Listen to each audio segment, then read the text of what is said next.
والسلام على سید المرسلین اما بعد فاعوذ باللہ من الشیطان الرجیم بسم اللہ الرحمن الرحیم قال اللہ تبارک و تعالی فی القرآن المجید الذین آتیناہم الکتاب یتلونہ حق تلاوتہ صدق اللہ المولانا العظیم وصدق رسولہ النبی الکریم ان اللہ وملائکتہ یصلون علی النبی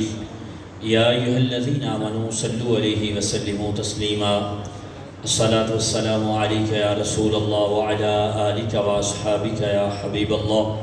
الصلاۃ والسلام علیک یا نبی اللہ وعلی آلک واصحابک یا نور اللہ نویت سنت الاعتکاف۔ آج جیسا کہ ہم سب کو معلوم ہے کہ الحمدللہ ہم سب قرآن پاک کی محبت میں تحفظ قرآن کانفرنس میں جمع ہیں، اور اس کانفرنس کا جو بنیادی مقصد ہے وہ مسلمانوں میں ایک شعور اور بیداری پیدا کرنا ہے، اس حوالے سے کہ قرآن کی محبت چونکہ ہمارے ایمان کا ایک بنیادی جز ہے، ایک بنیادی ایک عنصر ہے، تو اس لیے ہر مسلمان اس وقت جو ہے ایک یوں کہہ لیں کہ تکلیف کی کیفیت سے گزرا ہے کہ جب کفار کی طرف سے ایک یوں کہہ لیں کہ دنیا کے اندر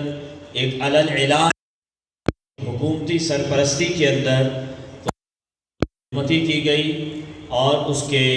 اوراق کو مصحف کو جلانے کی کوشش کی گئی، یہ یقیناً دنیا بھر کے مسلمانوں کے لیے ایک انتہائی تکلیف دہ بات ہے، اور اگر کوئی ایسا شخص ہے جو اس تکلیف کو اپنے سینے میں محسوس نہیں کرتا تو پھر اس کو اپنے ایمان کا ہی وہ غور کرنا چاہیے کہ آیا کہ میرے دل میں ایمان کا کوئی قطرہ باقی ہے بھی یا نہیں، کیونکہ قرآن کی محبت تو ہمارے ایمان کے لیے ضروری ہے اور یہ ایک بنیادی چیز ہے، اور قرآن تمام نبیوں سے افضل نبی ہمارے آقا صلی اللہ تعالی علیہ وآلہ وسلم پر نازل ہوا،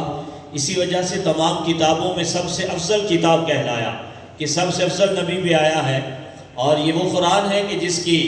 حفاظت کا ذمہ خود رب تعالیٰ نے لیا ہے۔ تو ہم رب تعالیٰ سے دعا کرتے ہیں کہ جس طرح رب نے اپنے گھر خانہ کعبہ کا تحفظ کیا تھا ابابیلوں کے ذریعے سے، اور جو خانہ کعبہ کو گرانے ڈھانے کے لیے آئے تھے اللہ نے انہیں نیست و نابود کر کے قیامت تک کے لیے ایک تازیانہ عبرت بنا دیا۔ ہم دعا کرتے ہیں کہ رب تعالیٰ اسی طرح سے اپنے قرآن کے تحفظ کا، اپنے قرآن کی حفاظت کا ایک ہماری آنکھوں کے سامنے ایسا منظر آئے کہ دنیا کے کفار جو ہے جس سے لرزہ برندام ہو جائیں، اور پوری دنیا کے اندر جو ہے مسلمانوں کے دلوں کے اندر اسلام اور قرآن کی مزید حقانیت جو ہے جو پہلے سے ہی روز روشن کی طرح عیاں ہے، یہ مزید واضح ہو جائے، یہ ہماری دعا ہے، اور یقیناً رب تعالیٰ اس بات پہ قادر ہے۔ لیکن جو ہماری ایک انسان ایک مسلمان ہونے کے ناطے جو ذمہ داریاں ہیں،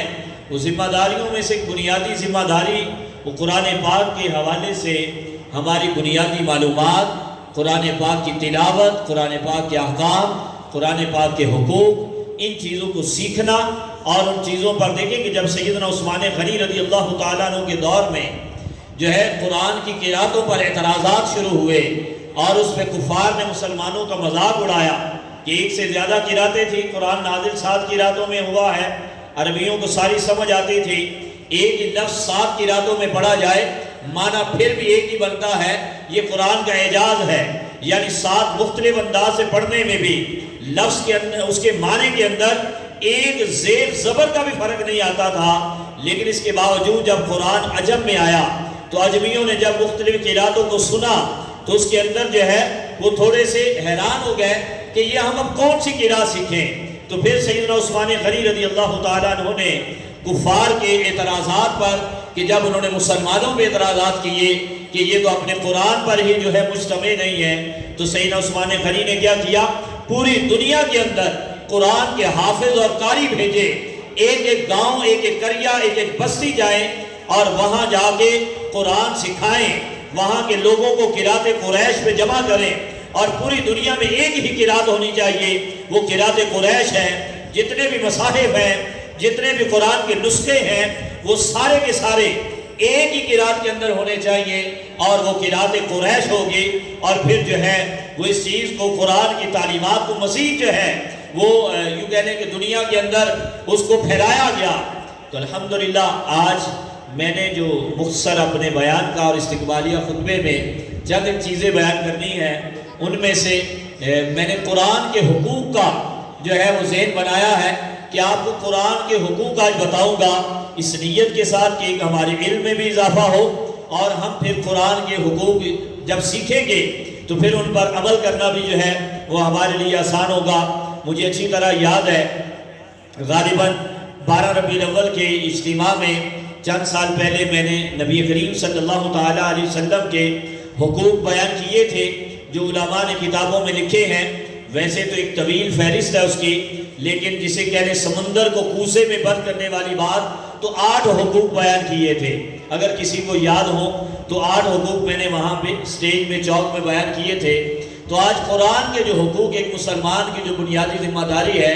6 حقوق ہیں جو علماء نے کتابوں میں لکھے ہیں۔ کتنے ہیں؟ قبلہ علامہ صاحب بھی تشریف لے آئے ہیں، تو ہم نے 6 منٹ کے اندر انشاءاللہ کوشش کرنی ہے کہ وہ 6 حقوق جو ہے وہ بیان ہو جائے، اور پھر اس کے بعد انشاءاللہ جو ہے وہ علامہ صاحب جو ہے وہ اسٹیج پہ تشریف لے آئیں گے، اور ان کا بیان ہم نے سننا ہے۔ آپ توجہ سے سنتے جائیں گے تو جلدی جلدی میں عرض کرتا ہوں، آپ ان کو یاد کر لیں، ان کو اپنے موبائل میں ٹائپ کر لیں، اور اس کو جو ہے وہ ٹیکسٹ میسیجز کے ذریعے لوگوں تک آگے پہنچائیں۔ یہ ہماری بنیادی ذمہ داریوں میں سے ہے۔ اور اس کے بعد میں نے آخر میں ایک چھوٹا سا اعلان بھی کرنا ہے۔ بنیادی طور پہ قرآن کے جو 6 حقوق ہیں وہ توجہ سے سنتے جائیں۔ سب سے پہلا ہے ایمان بالقرآن، یعنی قرآن پر ایمان لے کے آنا۔ دوسرا ہے جو قرآن کا حق ہے وہ ہے قرآن کی تعظیم اور محبت،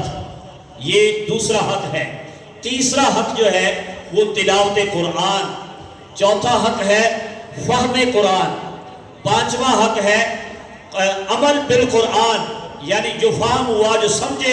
اب اس پر عمل کرنا۔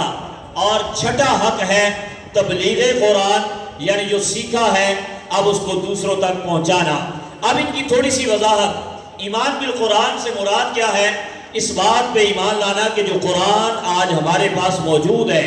یہ اللہ کی سچی آخری کتاب ہے، اور اس کا ایک ایک حرف، ایک ایک لفظ، ایک ایک آیت، ایک ایک سورت اس کی سچی ہے۔ یہ کامل ہے، اکمل ہے،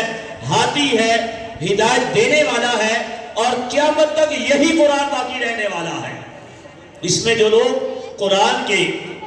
جو ہے اکمال کے منکر ہیں کہ یہ مکمل نہیں ہے، بلکہ قرب قیامت میں امام مہدی کو نیا قرآن لے کے آئیں گے، ایسے لوگ قرآن ایمان بالقرآن کے منکر ہیں، لہذا وہ دائرہ اسلام سے خارج ہے۔ دوسرا حق ہے تعظیم اور محبت۔ قرآن کی تعظیم اور محبت۔ سلطان محمود غزنوی رحمت اللہ تعالی علیہ کا واقعہ بڑا مشہور ہے کہ آپ کا جب انتقال ہو گیا بعد وصال، کسی نے خواب میں آپ کو دیکھا، پوچھا کہ آپ کی مغفرت ہو گئی ہے، نعرہ تکبیر،